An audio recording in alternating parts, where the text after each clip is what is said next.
அறிவோம். சென்ற பகுதியில் நாம் பார்த்தது பிராணாயாம பயிற்சிகளையும் யோகத்தின் 6 அங்கங்களையும் பற்றி இந்த உபனிஷத்தின் முனிவர் கூறியதை பற்றி பார்த்தோம். அதன் தொடர்ச்சியை இந்த அமிர்தநாத உபனிஷத் என்னும் யோக உபனிஷத்தை அடுத்த பகுதியை நாம் சிந்திப்போம். இந்த பகுதியில் அவர் ஒரு யோக சாதகர் எப்படி அமர வேண்டும் என்பதை பற்றி குறிப்பிடுகிறார். அதாவது அவர்கள் இந்த குசாகிராஸ், அதாவது தர்ப்பை புல்லாலான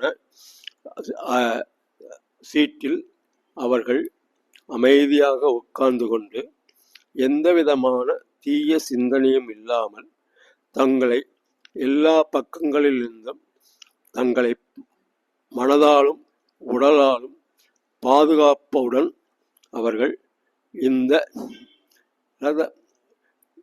பத்மாசனம் அல்லது ஸ்வஸ்திகாசனம் அல்லது பத்ராசனம் போன்ற ஏதாவது ஒரு ஆசனம், அதில் சௌரியமான ஆசனத்தில் அமர்ந்து கொண்டு சௌக்கியமாக அமர்ந்து கொண்டு வடக்கு திசையை பார்த்து கொண்டு அவர்கள் அந்த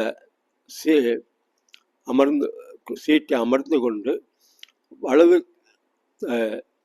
வலது கையால் கட்டை விரலால் வலது பக்க மூக்கை மூடிக்கொண்டு அவர்கள் இடது பக்கமாக மூச்சை உறிஞ்ச வேண்டும். பின்பு அந்த உள் சென்ற மூச்சை உள்ளே நிறுத்தி கொள்ள வேண்டும். அப்பொழுது உள்ளே அக்னி ஃபயர் உருவாகும். அதன் பிறகு அப்பொழுது உள்ளே பூரகம் செய்யும் பொழுது அவர்கள் அந்த ஓம்கார தியானத்தை செய்ய வேண்டும் என்று இந்த ஆசிரியர் குறிப்பிடுகிறார்.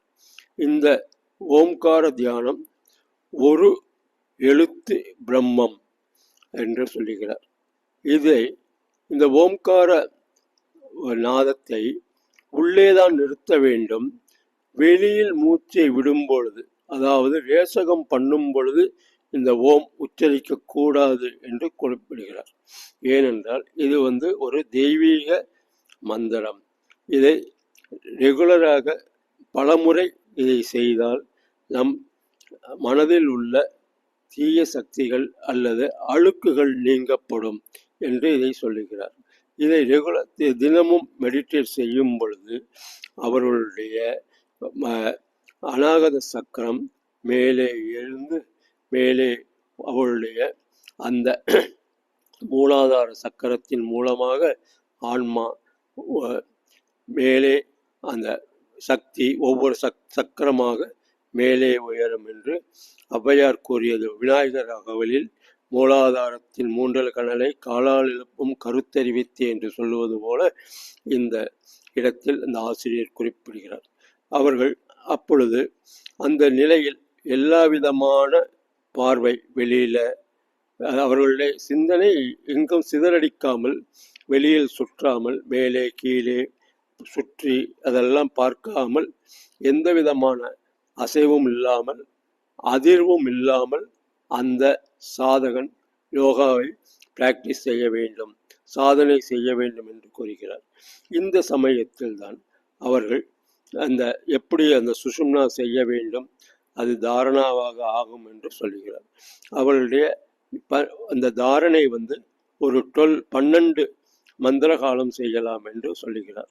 அந்த மாதிரி செய்யும் பொழுது அவர்களுடைய அந்த பிராணசக்தி கீழே இருந்து மேலே மூலாதாரம் சுவாதிஷ்டானம் வழியாக சகஸ்ர சக்கரத்தின் வழியாக வெளியேறும் என்று சொல்லுகிறார்.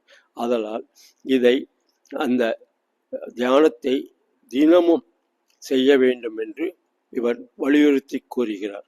அப்பொழுதுதான் அந்த இதயத்தில் உள்ள அநாகத சக்கரம் திறந்து அது மேலே செல்ல வழிவகுக்கும். தலை மூலமாக சகஸ்ர சக்கரம் மூலமாக அவை மோட்சத்தை அடையும் என்று இந்த ஆசிரியர் குறிப்பிடுகிறார். ஸோ இந்த சாதனை செய்யும் யோகியானவர் பயமில்லாமல், கோபமில்லாமல், சோம்பேறித்தனம் இல்லாமல், நீண்ட நேரம் தூங்காமல் அல்லது நீண்ட நேரம் விழிப்புடன் இல்லாமல் அவர்கள் இருக்க வேண்டும். நிறைய சாப்பிடக்கூடாது. அதே சமயத்தில் நிறைய விரதங்கள், ஃபாஸ்டிங் இருக்கக்கூடாது என்பதை கூறுகிறார். பொதுவாக யோகிகள் எதையும் எந்த எக்ஸ்ட்ரீமுக்கும் போகக்கூடாது என்றால் இது ஒரு நடுநிலை பாத், சென்ட்ரல் பாத் என்று அறிஞர்கள் கூறுவார்கள். இதில் நிறைய எந்த எக்ஸ்ட்ரீமுக்கும் இதில் யோகா பழகுவர்கள் செல்லக்கூடாது என்பது ஒரு அறிவுரையாக சொல்லப்படுகிறது. அது அந்த விதியை அவர்கள் கண்டிப்புடன் தினமும் பயிற்சி வந்தால் அவர்களுக்குள்ளே 3 மாதங்களுக்குள் அவர்கள் அந்த ஆன்ம விடுதலையை அடைவார்கள். 4 மாதங்களில் அவர்கள் தேவர்களை பார்க்கக்கூடிய சக்தி உண்டாகும். தொடர்ந்து 5 மாதங்கள் இந்த சாதனை செய்தால் அவர்கள் பிரம்ம நிலையை அடைவார்கள். 6வது தொடர்ந்து இந்த சாதனையை இந்த மேலே குறிப்பிட்டபடி செய்து வந்தால் 6 மாதங்களில் அவர்கள் கைவல்ய நிலையை, விடுதலையை அடைவார்கள். இதில் எந்த சந்தேகமும் இல்லை என்று இந்த உபனிஷத் அறுதியிட்டு கூறுகிறது. ஆதலால் இவை அக்னி ஒவ்வொன்றுக்கும் ஒரு அளவுகோல் சொல்லுகிறது. அக்னி 4 மாத்திரை, வாயுக்கு 3 மாத்திரை, ஆகாசத்துக்கு 1 மாத்திரை. அது ஆன்ம சிந்தனைக்கு எந்த விதமான மாத்திரைகள், எந்த விதமான எண்ணமும் கிடையாது. ஆதலால் இந்த ஆத்மாவை மனதில் கொண்டு போய் சேர்க்க வேண்டும். அவன் அதில் தியானம் செய்ய வேண்டும். ஆத்மனை சிந்திக்க வேண்டும் என்று கீதை சொல்வதை போல ஆத்மாவால் தன் ஆன்மாவை, ஜீவாத்மாவால் பரமாத்மாவை சிந்திக்க வேண்டும், தியானிக்க வேண்டும் என்று இந்த உபனிஷத் நமக்கு ஒரு வழிகாட்டுகிறது. ஸோ இந்த பிராணசக்தியை வெளியில் 5 விதமாக பிரிக்கிறார்கள்.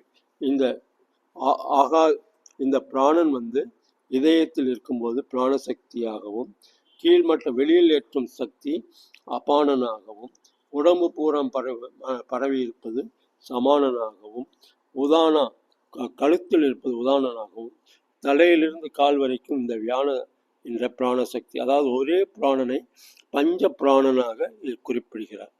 இந்த 5 பிராணனும் நம் உடல் முழுவதும் பரவி இருக்கிறது.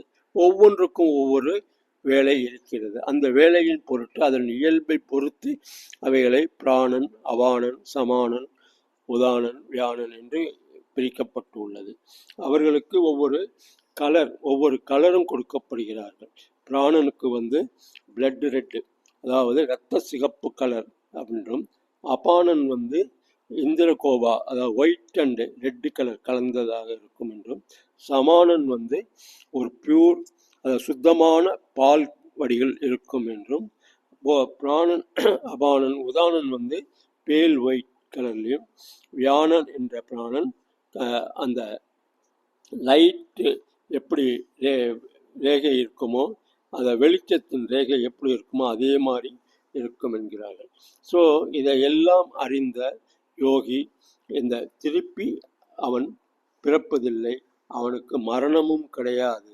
ஏனென்றால் அவனுடைய பிராணசக்தி தலை வழியாக, சகஸ்திர சக்கரம் வழியாக உயர்நிலையை மேலே எழுந்துவிடும். அதாவது பீனியல் கிளான்ஸ் வழியாக, சாதாரணமாக மனிதர்களுக்கு ஒன்று கண் வழியாக, வாய் வழியாக, காது வழியாக செய்யும். இந்த தியான பயிற்சியை பழகும் ஆன்ம சாதகர்களுக்கு பீனியல் கிளான்ஸ், அதாவது உச்சித்தலை சகஸ்திர சக்கரம் வழியாக அவளுடைய ஆன்மா புரியும். அந்த மனிதன் திருப்பி பிறப்பது கிடையாது என்று இந்த அமிர்தானந்த உபனிஷத் என்ற இந்த யோக உபனிஷத் நமக்கு அறுதியிட்டு கூறுகிறது. ஹரி ஓம் தத்சத். இந்த யோக உபனிஷத்தை அருளிய எல்லா முனிவர்களுக்கும் தலை சார்ந்த வணக்கங்கள். ஓம் தத்சத். ஹரி ஓம் தத்சத்.